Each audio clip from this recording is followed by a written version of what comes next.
Alright, we're going to be doing the chest openings tier list again because, as it turns out, this is the most, updated version of the tier maker, and, also, I ended up doing a bit more research on a couple of different openings, and I ended up, yeah, I ended up, having to change my take on some of these to, like, actually, like, reflect, like, what I think the future of chess will turn out to be. And I had to, like, look at all the muscle of the games just to, like, see if anything's changed, and there has been some, recent changes in the meta that really does make a bit of a difference. So we're doing this again. Okay, cool. Roy Lopez. Is right. The one downside of the Roy Lopez is that most variations you're going to run into are very positional, and it's something that it's something that nobody should like, honestly. Like, positional games are just, this is why chess is considered boring, and nobody likes chess, because, I mean, chess doesn't have to be interesting, it shouldn't be interesting, but at the same time, games don't need to be dragged for longer than ever necessary, and this is why chess is pretty much a dying sport. Dying sport. Sorry. Is that? No. Yeah, actually, yeah.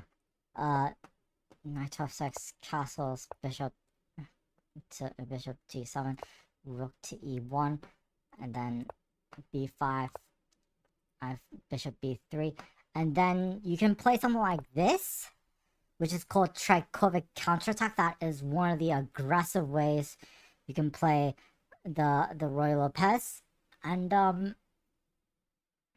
it's super effective against those pesky anti-martial players that you're going to run into a lot.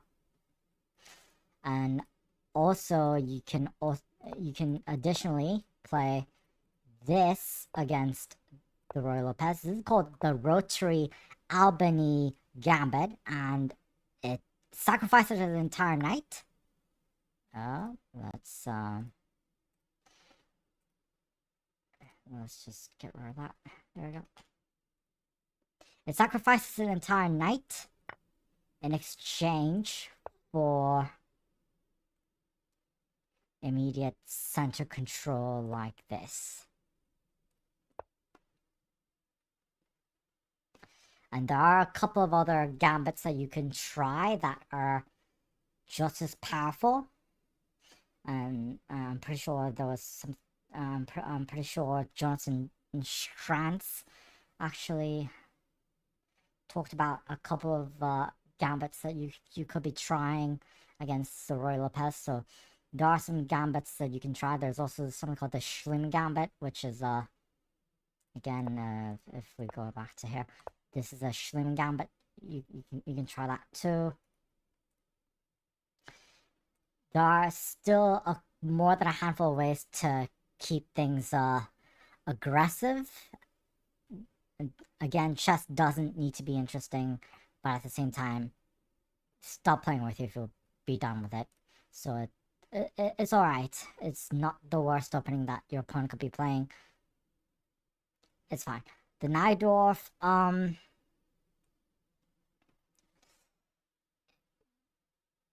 it does still see play at top levels.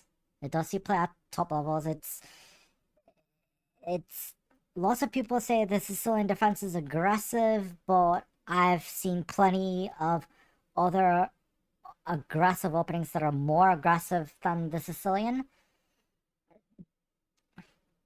I don't know why everyone defaults to the Sicilian whenever they need to play something aggressive. It's not the best option you can pick. It's not the worst either. Berlin defense. Straight to the bottom. Straight to the bottom. Yeah, the problem with the Berlin defense is that you're basically just it's basically an automatic draw offer. It makes it obvious that you're just trying to play for a draw, and you just want to play as positional and grindy as possible, and you're not even trying to play genuine chess. Grunfeld, it's iffy. There are some variations of the Grunfeld, such as like, okay, there's this version of the new Grunfeld that people could be playing, which goes like this. And then if they play the like an anti-Grunfeld, you can strike back like this. This is called Goglidze Attack. Goglidze Attack, sorry. This is called Goglidze Attack, and it's one of the more counterattacking ways to play the black pieces against the Alekhine anti-Grunfeld. It's very capable of winning games. The only downside is that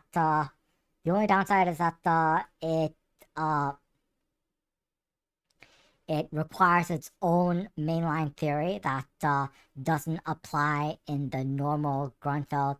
But if I absolutely had to play some kind of Grunfeld, this is the only variation that I would consider playing. So it's not... it can probably stay here. King's Indian Defense. King's Indian Defense. Where do I put this?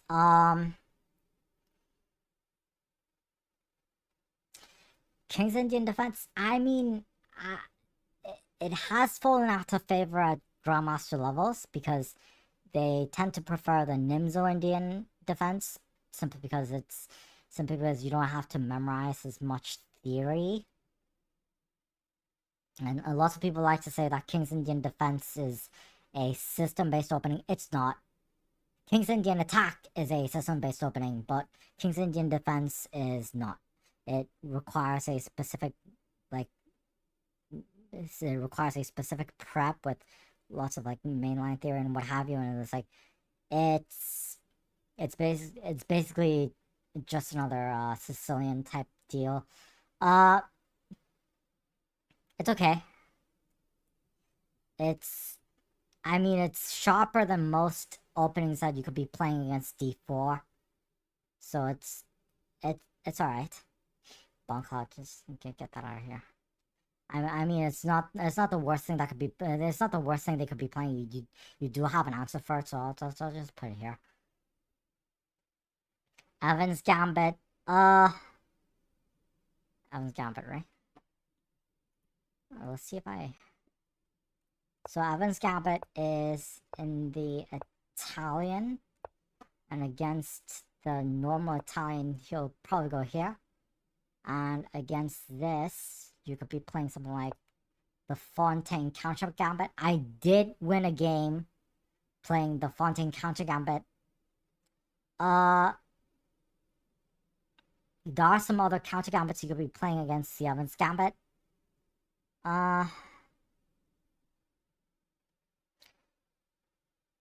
It's not the worst. It's not the worst. If you prep well enough, you should be fine. Let's put it in like probably. I mean, at top levels you wouldn't see it very often, so we'll just put it down here. Vienna game. Straight to bottom tier. It's like the problem with the Vienna is that, like, if you want to play like fundamentally correct chess, like theoretically correct chess, you should be playing the Italian. The Vienna is fundamentally wrong because The Vienna is fundamentally wrong because it's it, the theory involved with it is pretty outdated. And if you want to and like the problem with the Vienna is like it's lots of people like to say the Vienna is aggressive, but it's like it takes an awful lot to actually punish the Vienna, but at the same time it's just the problem with the Vienna is like it's how do I describe it? It's there are way better options that you could be playing, and the Vienna just like the Vienna does break some of the opening principles you should be considering. It doesn't take as much center control, and it doesn't take as much space compared to the Italian game or even the Spanish. So the Italian is like the normal Italian is like way better. What's this? Trompowsky, the Trompowsky attack. The Trompowsky attack.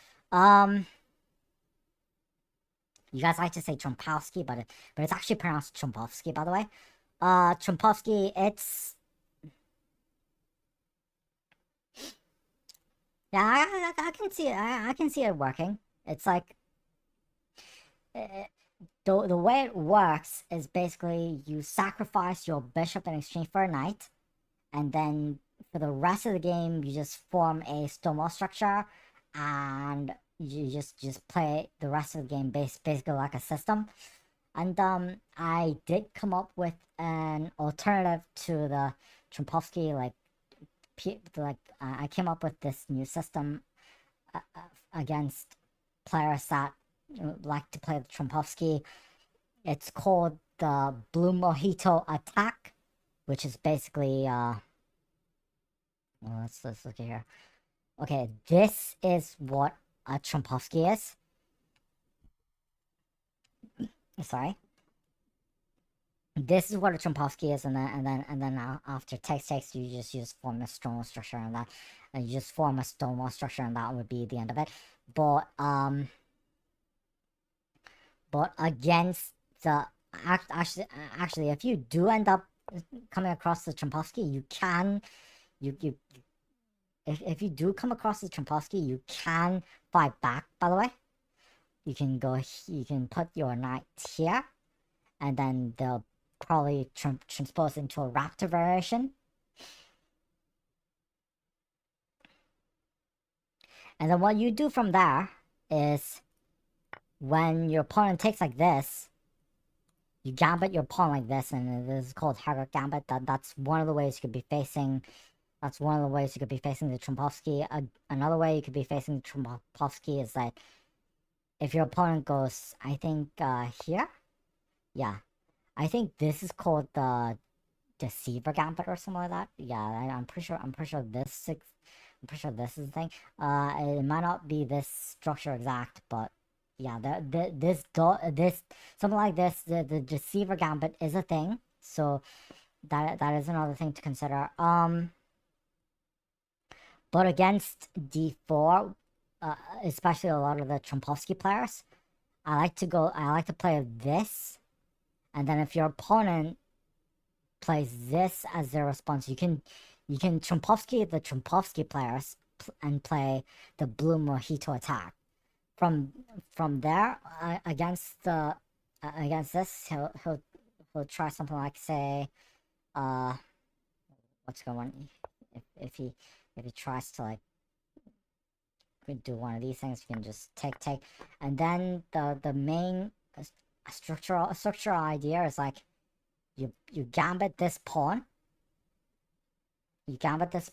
and then your knight goes here, and then your knight goes here. You form this pyramid, and then you fianchetto your bishop. Your knight goes here, and then you castle. And there's your Blue Mojito.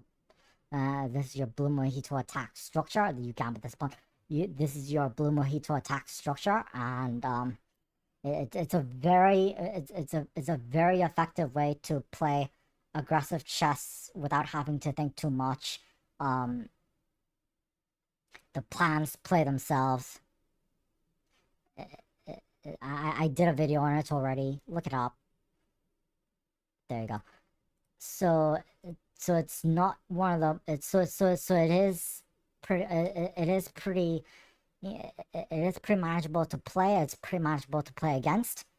Nimzo Indian, no, I don't know about the Nimzo Indian. I mean, it's more along the lines of a universal opening rather than an aggressive opening. So it's like, uh, it's it's not the worst thing that you could be playing, but there are definitely better options available. If given the choice between the King's Indian attack and no, sorry, King's Indian defense and the Nimzo Indian defense, I would rather play the King's Indian defense simply because it's sharper and it does come up in top level gameplay from time to time. Russell emo. Oh no. If you want to learn how to deal with the Russell emo, just if you want to learn how to deal with the Russell emo, just look up the Chesley course on the anti-Sicilian for black. Just do that. But it's like it's super annoying to have to deal with it. Hillbilly, Magnus Carlsen did play the Hillbilly attack. Magnus Carlsen did play the Hillbilly attack at one point.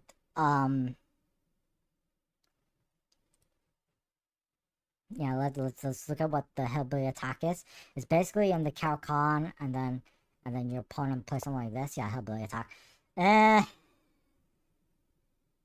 There is a chassis course on how to play the Hillbilly attack, and it's super annoying to have to deal with.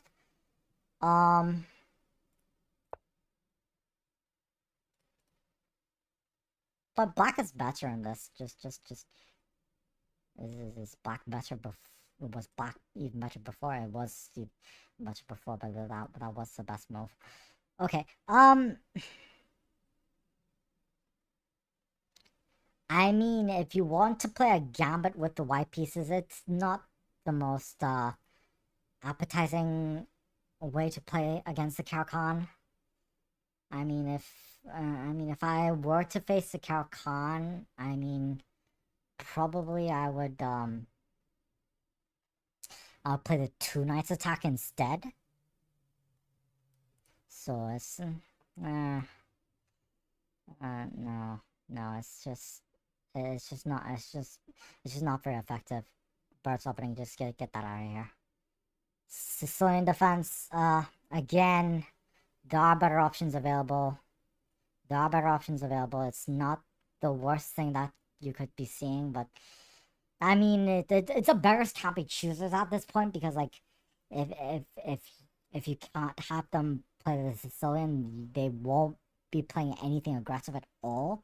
So it's like, it's the it's the most realistic of the so-called aggressive side of things, but then it's nowhere near as aggressive as some of the other openings I've seen.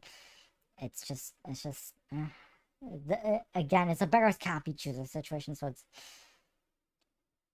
Petrov, get that out of here.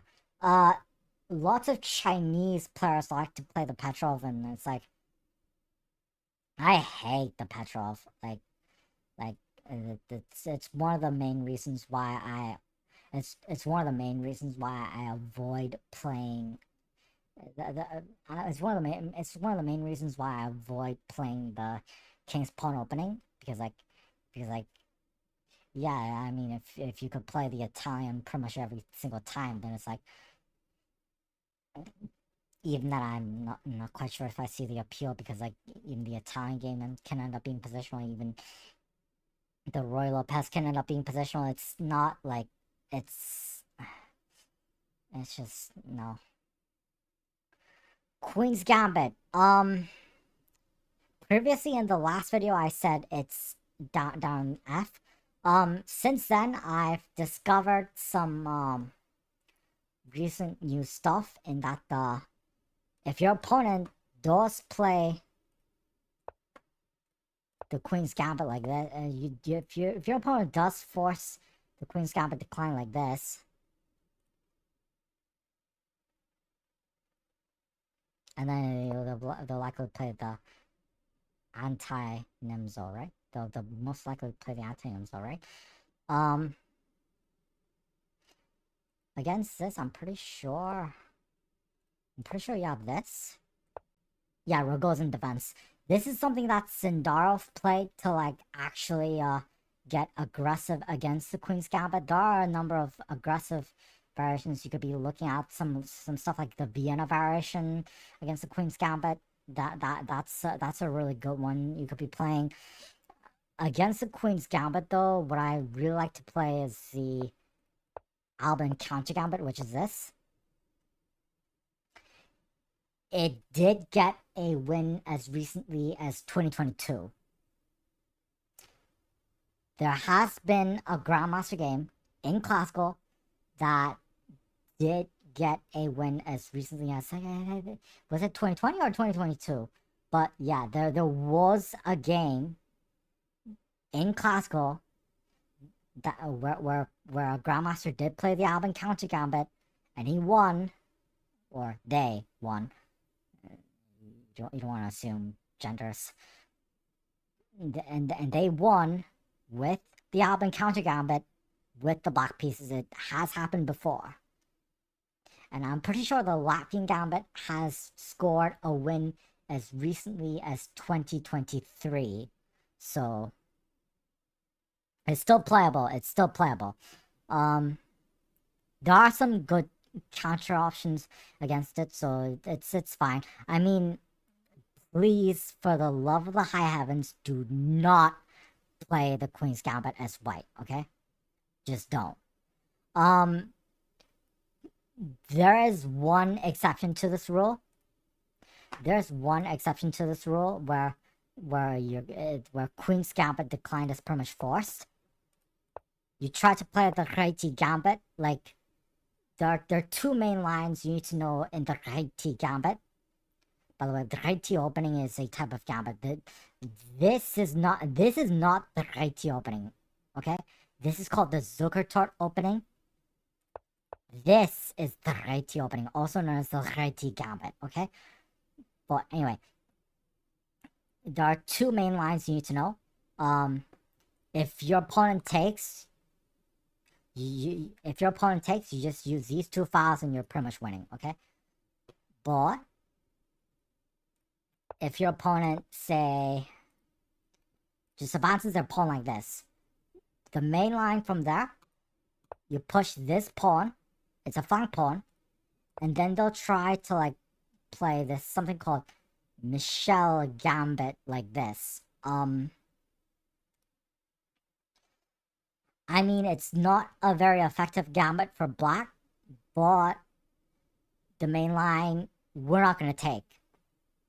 We gambit our own pawn instead.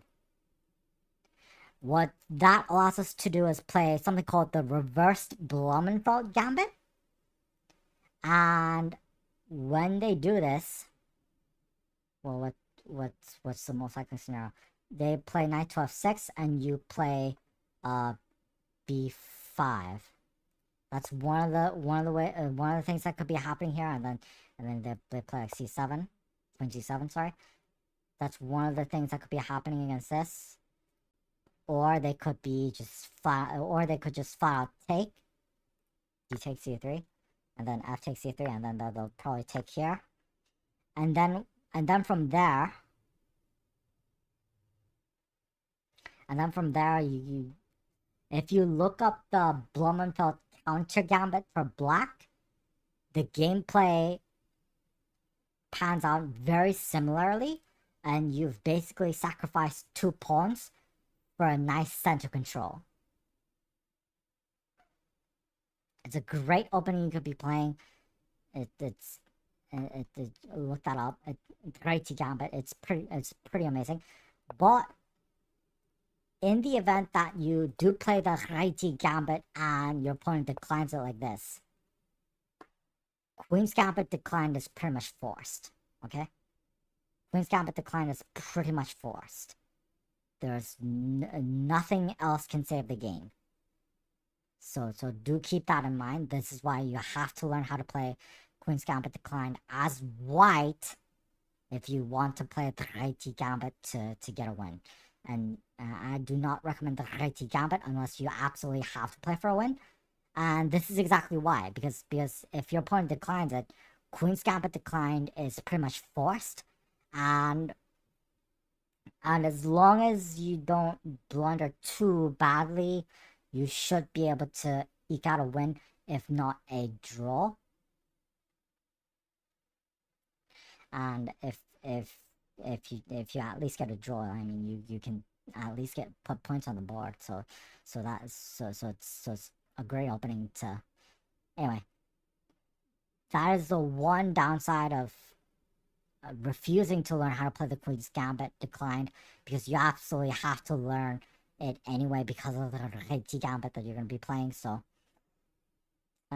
it is what it is.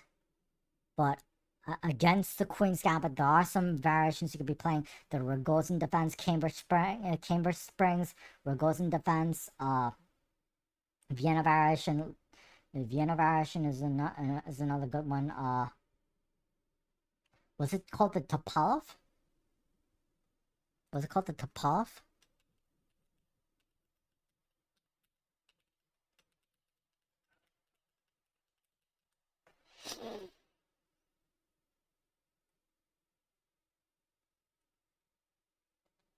No, it's not called the Topov. Yeah, no, there's no Topov. Which one was it? Tartakower is another one you could be playing. Yeah, Tartakower is another one you could be playing. So what other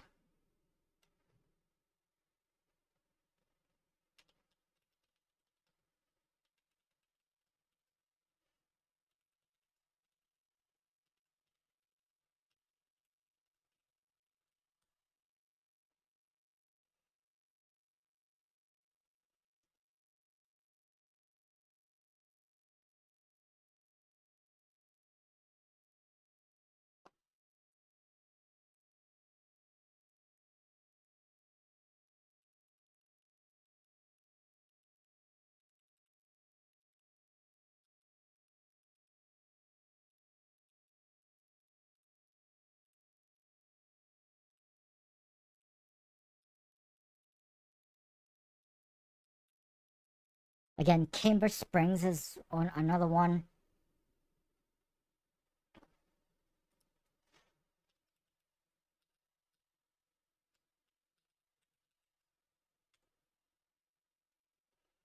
Cambridge Springs is another one you could be playing. Tarsh defense. Yes, that was the one. Rogozin defense, Tarsh defense, Chowovski variation. Like you have a bunch of options available to you if your opponent plays the Queen's Gambit declined and forces it. So it's not the end of the world if you're up against the Queen's Gambit declined.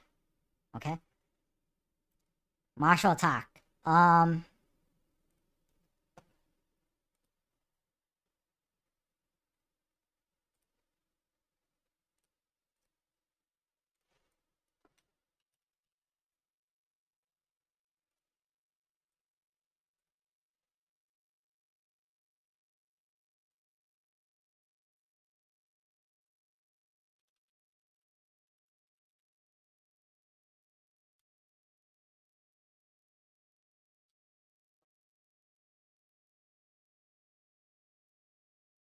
Dig out.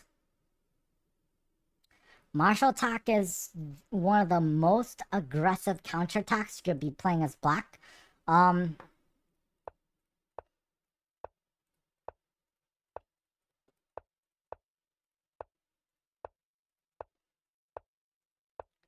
the way, if your opponent plays the anti-martial variations, it does not stop martial attack, okay? You can still play this. What happens then is like you do sacrifice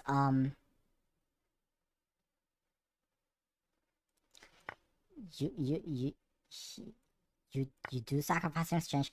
You sacrifice Yeah, is this 1 point of material or 2 points of material? Oh, the material is even at this point, right? This is the variation that you could be playing if your opponent tries to play the anti-martial, so it's not a very effective way to play the anti-martial. I mean, if anything, they really should be letting you play the martial, because if they play the anti-martial like this, they will put themselves in serious trouble. And this doesn't stop the martial either, because you can still play d5, and then after takes, and then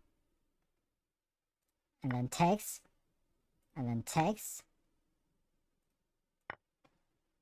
and takes.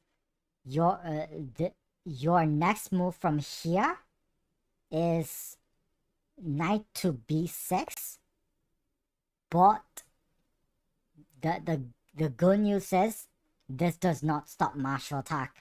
There is a way through here, and you can still play martial attack. The main line is a little different in this version of martial attack, but you can make it work. So neither of these moves will ever stop martial attack. If your opponent plays the most popular anti-martial, what will happen there is, like, you either sacrifice a knight or you sacrifice 3 pawns, and then you just get to launch a devastating, like, pulverizer. And like I've already done a video on it, so you just know, like, it has to be good. In the event that your opponent allows martial attack, your obvious move is to just go for it. Sacrifice that pawn.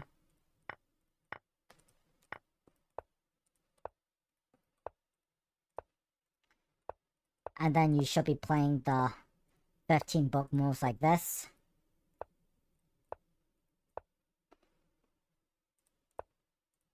There you go. 15 book, no, not 15 book moves. 18 book moves, sorry.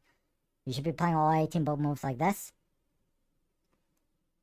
The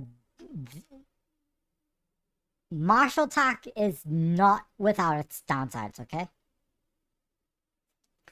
There is one downside of playing martial attack, especially this variation, even though it's the most textbook variation available, and you should be definitely be playing this. You should definitely be playing this variation of martial attack every single time, but there is one downside. There is one downside to playing this. And the downside is that once the 18 book moves are up, it does get a tiny bit position. It does get a tiny bit position. So in the position you see here, you have to basically squeeze out the rest of your win, and you have to really, really slowly improve your position just to get the rest of the attack going. It's a lot of practice that you need to be doing, but you will get there. You will get there, and once you actually, like, understand once you actually play this position more and more often, like, you will get to like appreciate this position a little more, and this is like the way to learn how to play genuine chess. You will have to do some positional playing, which does suck, but it will pay off. It will pay off big time, as long as you're really patient with it. And it is one of the most aggressive counterattacks that you could be playing. If you play Queen's Gambit Declined, like, that's the most positional opening that you could be playing. Like it's the second most positional opening you could be playing, and it's pretty deplorable. But you play an aggressive counterattack like this, and it ends up being positional. At least you tried. At least you tried. But yes, this is the one downside of this is that it does get a tiny bit position. Italian game, it's alright. It's alright. Catalan, I mean, it's a little more universal than Queen's Gambit. I mean, it does have some aggressive elements to it thanks to the boxer system that it's a part of, but I mean, it's not the worst thing you could be playing. English, it's not an F because there are ways to counter the English in an aggressive way. There are two aggressive ways to counter the English, and neither of them is the King's Indian defense. Don't play the King's Indian defense against the English. Somehow that's the most popular response to the somehow whenever people ask, like, whenever people get asked, like, oh, what's the best way to handle the English opening? Oh, just play King's Indian defense. No, that's not how this works. You get pummeled if you do that. Against the English opening, these are the two openings that you should know. One of them is this. And when your opponent plays that, they have to go here. This is called Adhiban Gambit. That's one way you could be playing against the English opening. This is one of the most popular, not popular, this is one of the most devastating gambits that you could be playing, like, especially in classical time controls. I'm not quite sure if anybody has played it in a classical time control yet, but oh, look, there's a win as recent as 2024. So you know it has to be good. You know it has to be good. The best line is the best line from is just to take, and what you do from here, you just and then what you do from here is you just take, and then you just push your pawn like this, and then he has to move here, and then you just push this pawn, and then he'll try to what's he gonna try to do?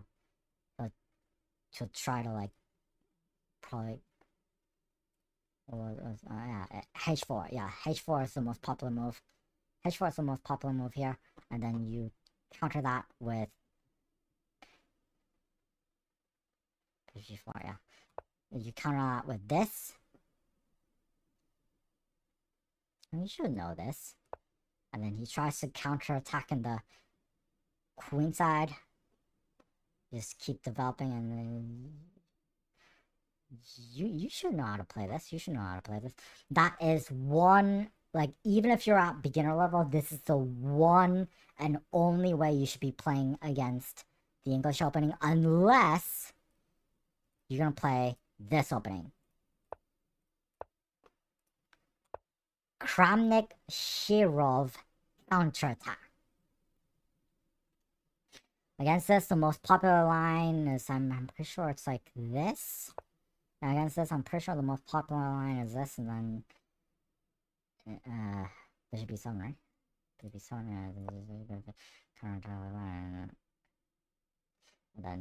then probably d4, and then d6. If you want to learn more about how to play this opening, just look up the game against Ding Liren and Gukesh. Like, Gukesh played this against Ding Liren, I think, back in, like, round 6 of the World Chess Championships, if I'm not mistaken. Was it round 6 or round 9? Anyway, yeah, I'm pretty sure it was round 6. Yeah, I'm pretty sure it was round 6. And you'll see this exact opening.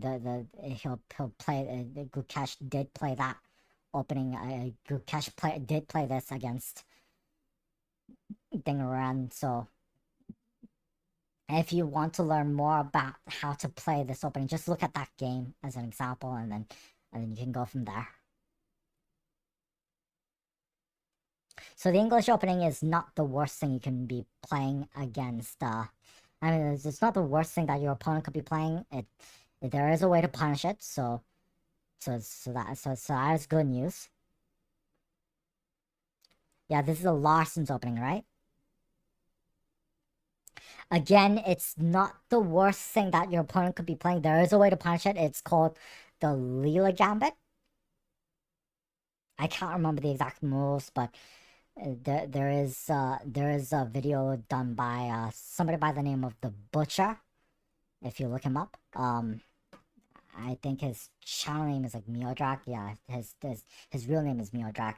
So if you look him up and you look at something called the Lila Gambit, you should be able to use that to like punish the Nimza Larsen attack, also known as the Larsen's opening. You should be able to punish that opening with the Lila Gambit. There is a way to punish it, so that's good.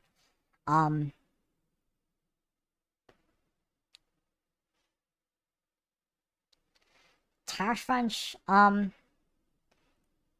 it's fine. It's fine. I mean, if I recall correctly, there are some gambits you could be playing in the Tarish French. So it's not the worst thing that could happen to you. Calcon, get the F out of here. Calcon, get the F out of here.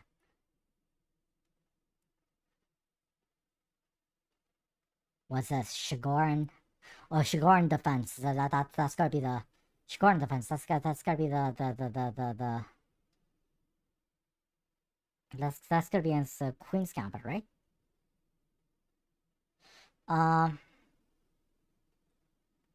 Get that out of here. No. Slav. I mean, it's not the worst thing that you could be playing, because in most cases, the Slav defense is pretty much deplorable. You should never be playing the Slav defense. But there is one variation of the Slav that is an exception to the rule, which is the Winawer Countergambit. If you play this variation of the Slav, then it's like, then it's definitely playable. The one downside of the Winawer Countergambit is that it does transpose very quickly into a normal game of chess. It's gonna be pretty lukewarm, and it's just you just have to be really good at your fundamentals. But hopefully you can get it done. It's not the worst thing that it's not the best thing that you could be playing. It's pretty bland, but again, it's definitely one of the more playable ones. It's definitely one of the more playable variations of the soft defense. It's definitely more tolerable. Sicilian Dragon. I did some research on this. In classical Grandmaster level chess, there has been a win as early as 2026, the Reykjavik Open 2026. Yes, that is a classical time control event, and it did feature the Sicilian Dragon. And the person playing black, I think he's a Grandmaster, I'm pretty sure. He did win playing the Sicilian Dragon in classical, so you know it has to be pretty good. But if you want to play like, if you're up against like a really high rated opponent, and you have to come up with a good Sicilian, like, play the Najdorf. But I don't recommend the Sicilian anyway.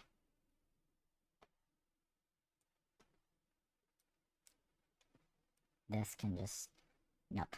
The Réti Gambit, I already talked about it. The Réti Gambit, I already talked about it. Again, it's a great opening to play. It's a great opening to play if you're trying to play for a win. When the system get that out of here? Scotch, there are some gambits you could be playing against the Scotch, but some of the mainline Scotch stuff is like pretty good as well. You don't see it very often at Grandmaster level, so Like, it's fallen out of favor pretty quickly after a while. Let's just get that out of here. King's Indian Attack. I mean, it has to be good, right? Like it is a system, and it is. Think of it like this. It is the only system-based opening that, for the most part, does not lead to a positional game. It leads to a sharp game every single time. Unless your opponent plays a specific Sicilian variation, you can look that up in the Hagen Pawns YouTube channel. The guy that runs it, he goes over the King's Indian Attack in greater detail. And he shows you one of the Sicilian-based scenarios that you could be running into when you play the King's Indian Attack. That's the one exception where it does get pretty positional, but, like, other than that, like, King's Indian Attack is, like, a great opening if you want to play aggressive chess without having to think about theory too much. It's definitely one of the top choices you could be playing. Accelerated Dragon, F. Why do I say it's F? That's because trying to play Accelerated Dragon will automatically guarantee that you're going to run into the Russell Limo. And for the same reason, Hyper Accelerated Dragon also goes here. What? Chances of you getting it, it's literally 0. Because Russell Limo. Simply because of the Russell Limo attack, you will never get either of these. You will never get either of these variations of the dragon. You just won't. You just won't.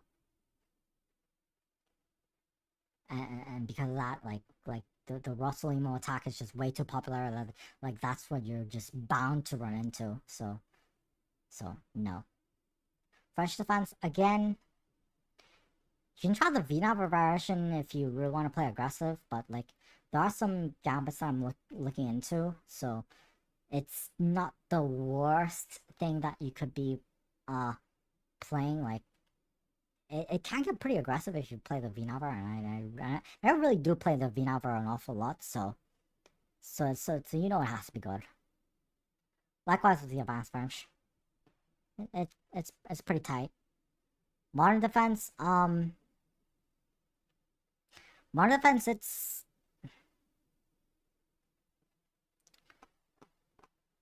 it depends on the modern defense that you could be playing. There is one variation of the modern defense that I really do recommend, which I'm pretty sure it's this. Yeah. If your opponent plays this variation of the modern defense, the engine itself will recommend this. I swear to you, this is real. This is engine recommended move. Mittenberger Gambit. It's engine recommended, so you know it has to be good.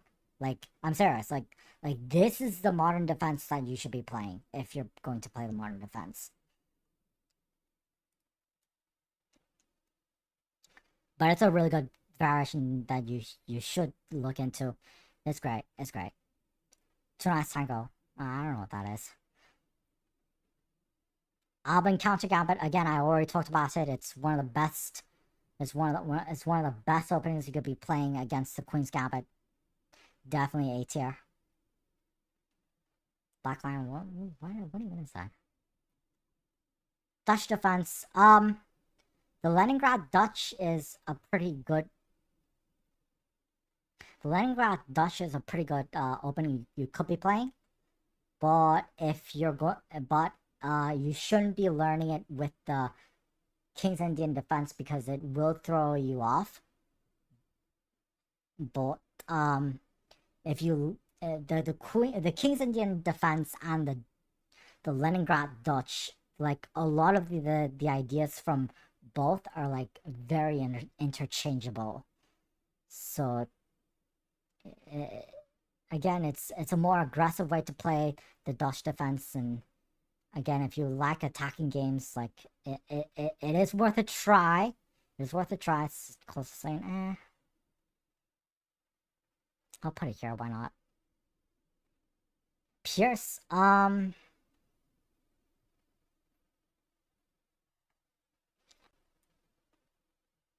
mean, a lot of the modern defense lines do transpose into the Pierce. It's not the worst thing that you could be playing. Philidor defense. I'm not going to knock it down by that much. The reason being, if you play the Philidor Countergambit, if you play the Philidor defense, like, it's one of the best ways you could be playing the Philidor defense. Like, if you play the Philidor Countergambit, like, the Philidor Countergambit, like, if you learn how to play it, like, it's a pretty, you get a really sharp game, and it's some of the best things it's some of the best things you could be playing. King's Gambit. I'll put it in B. King's Gambit, the only downside of playing the King's Gambit is that there's not as much theory available compared to the Albin. But against the King's Gambit, like, again, you should be playing the Falkbeer Countergambit if you play the King's, if your opponent plays the King's Gambit. If you do play the King's Gambit, like, the most likely scenario is that your opponent is just gonna take, and you just both out with a knight, and then you just develop normally, and then you can, a worst case scenario, you can get a draw. And I was able to get a draw in that way, so you know, it has to be good. Alpin,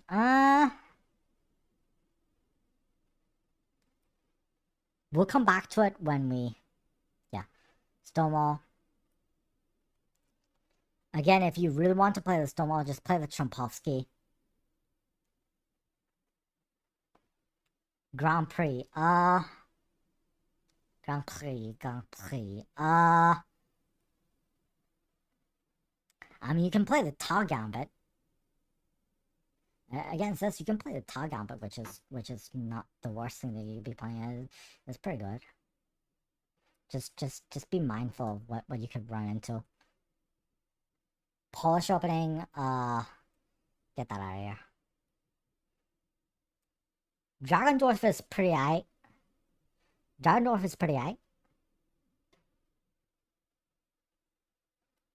Like, you don't have to think much when you play the Dragendorf, so there is good news in that.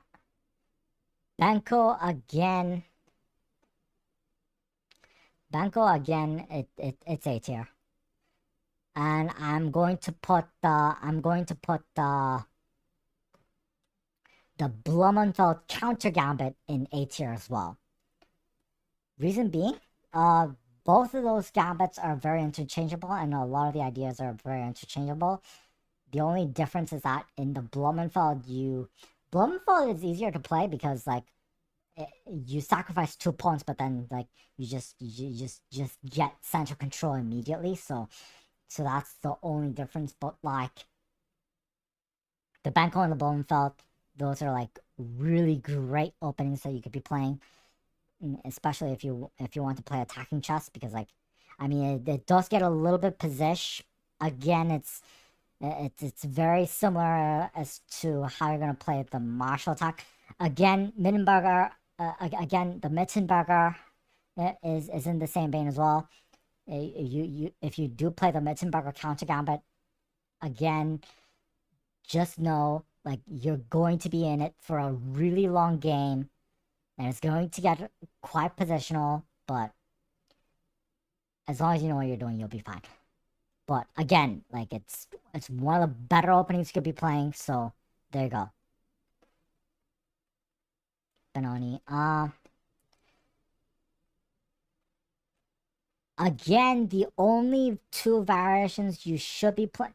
Again, the only two variations of the Benoni you should be playing are the Blumenfeld Countergambit and the Benko Gambit.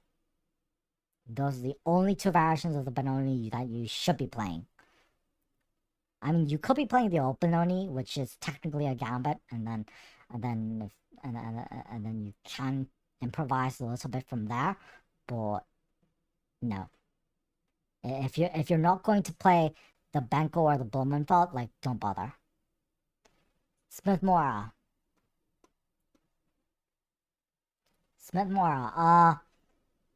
Beater. It's one of the only gambits I know with white. If you want to play aggressive against the Sicilian, it's one of the best openings you could be playing. The one downside of the Smith-Morra Gambit is that you sacrifice 2 pawns. And you leave the center pretty wide open. So that's the one downside you will have to face, but other than that, like, it's one of the best ways to, like, refute the Sicilian defense. If you do run into opponents that do play the Sicilian defense an awful lot, give the Smith-Morra a try. Ponziani, I won't knock it down too much because there are a couple ways you can punish it. The Yenish counterattack, like the mainline Yenish counterattack, will involve you sacrificing an entire knight.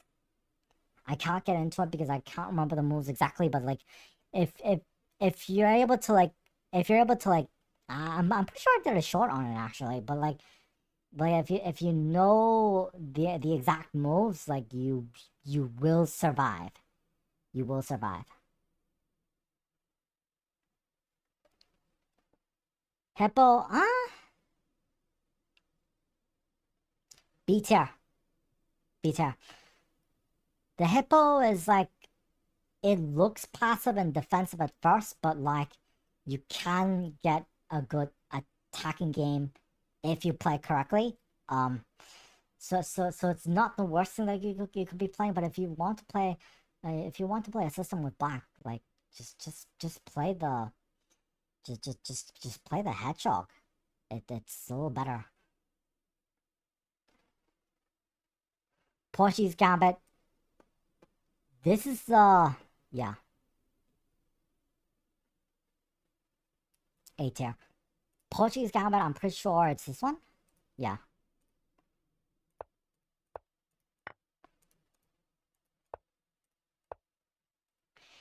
It's a great opening to play for a number of reasons.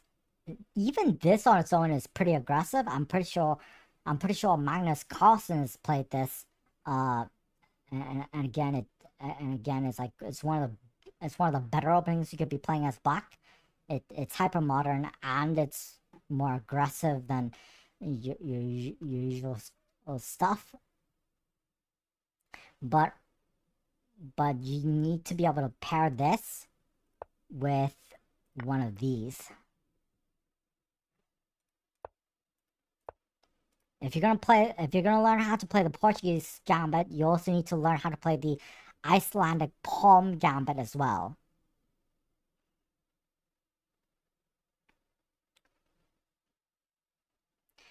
But if you learn both of these, then you're pretty good.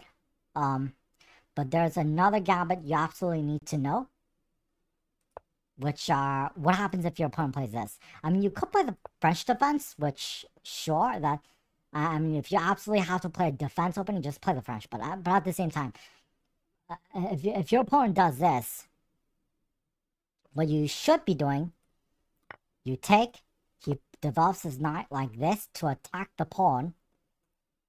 You give the pawn back like this.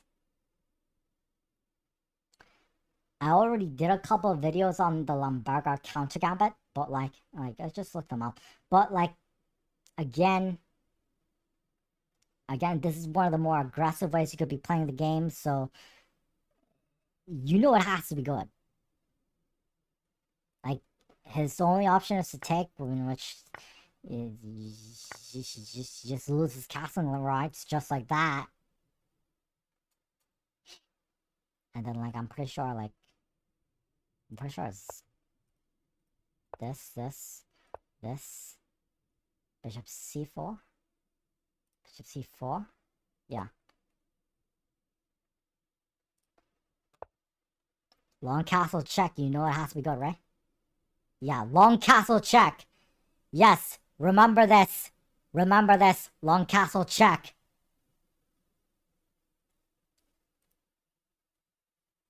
So yeah, Portuguese Gambit, obviously one of the better openings you could be playing. Fried liver. Fried liver is, again, it's not going to be at the bottom tier because there is a way to punish it. You obviously have something called the Trexler Counterattack, which, yeah, even if your opponent plays the best lines, like, the game is still pretty live. So it's like, it's one of the Trexler Counterattack is one of the best openings you could be playing against the fried liver, so you know it's like, there is a good way to punish the fried liver, so it's nothing to be scared of. Danish Gambit. Chance of you getting it is pretty low, though. I mean, you sacrifice 3 pawns, but, like, what do you get out of that? Like yeah, you get 2 active bishops, but, like, you leave your king open, and it's just... Blackburn showing? I don't know what that is. That monster, I don't know what that is. Scandinavian, again, if you're going to... Okay, I'll give it this. Like, I'll see if I can... There's this variation of the Scandinavian that is pretty worthwhile if you... is it D4? Yeah.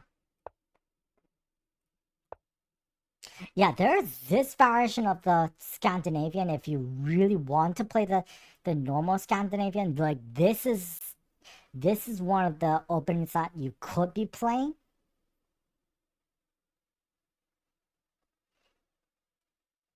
Like, I can see myself playing this, but other than that, like, it's not the best opening you could be playing. Like, unless you're gonna play the Anderson counterattack, like, no, don't bother. Juggle piano, you get that out of here. Get that out of here. Lekins defense. Nah. Budapest Gambit. Budapest Gambit. I mean, it is one of the more aggressive openings you could be playing, but just know, like, it is pretty refuted, so don't be surprised if you keep losing playing that. It's just not... Anything 4 knights is just no. The only exception to... anything 4 knights is just terrible. The only exception is the 4 knights Sicilian. The 4 knights Sicilian has been played at recent classical events, by grandmasters. 4 knights Sicilian is like, is pretty tolerable, but, like, unless you're gonna play that, like, just don't play anything 4 knights. Just don't. As soon as I see you do your 2 knights setup, I'm gonna puke. The only tolerable 2 knights setup is the 2 knights attack in the Caro-Kann. Because, like, that's pretty much the only way you should be playing against the Caro-Kann if your opponent plays the Caro-Kann. And this is why I don't play the Caro-Kann, like, ever. Because it does get pretty solid if you play as black, and it's like, you can't really play aggressive against the 2 knights Caro-Kann. You pretty much have to, like, just play natural developing moves, and it just sucks. But, like, other than that, like, just, unless you're gonna play the 2 knights Caro-Kann, just don't play the 2 knights setup. Just don't. Exchange French. Exchange French is actually pretty good.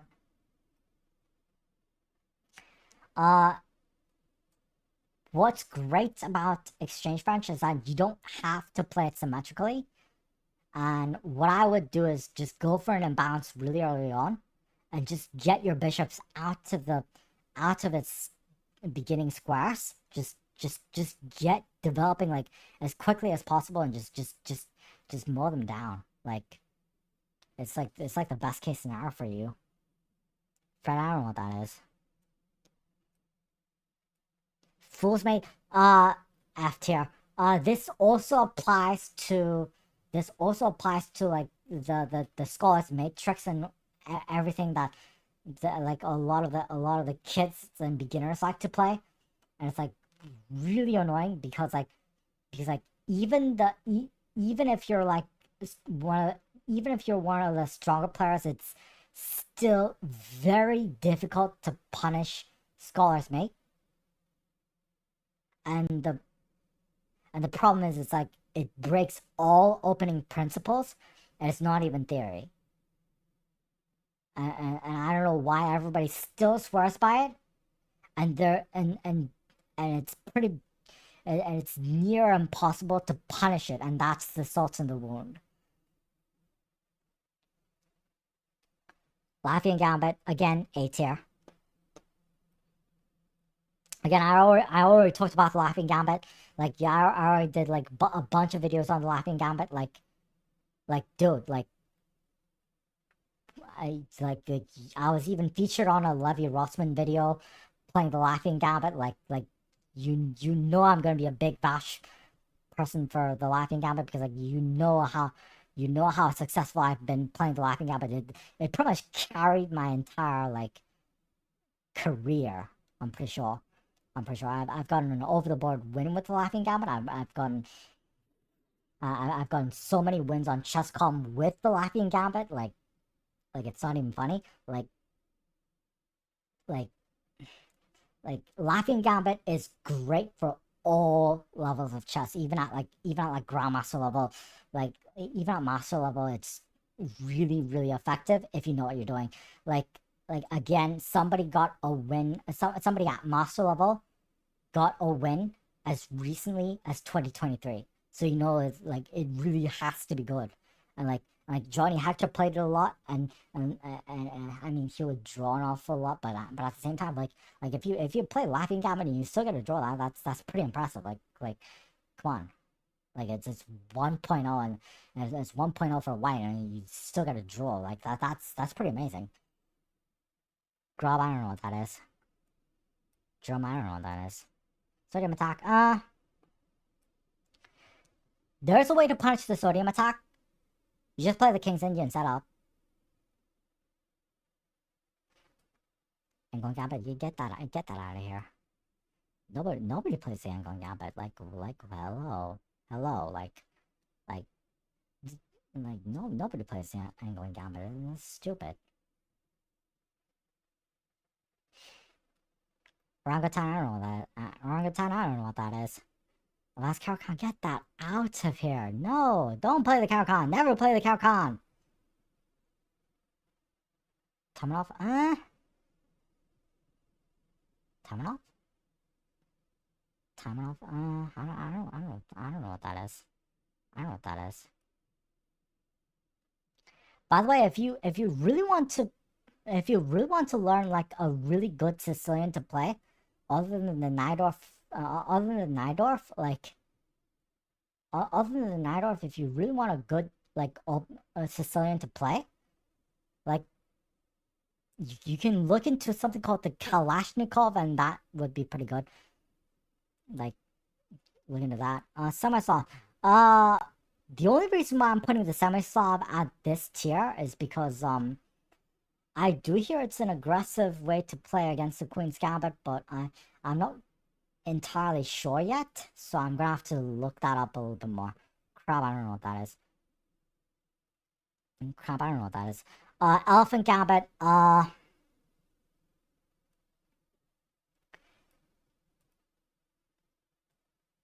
it's a little more sound.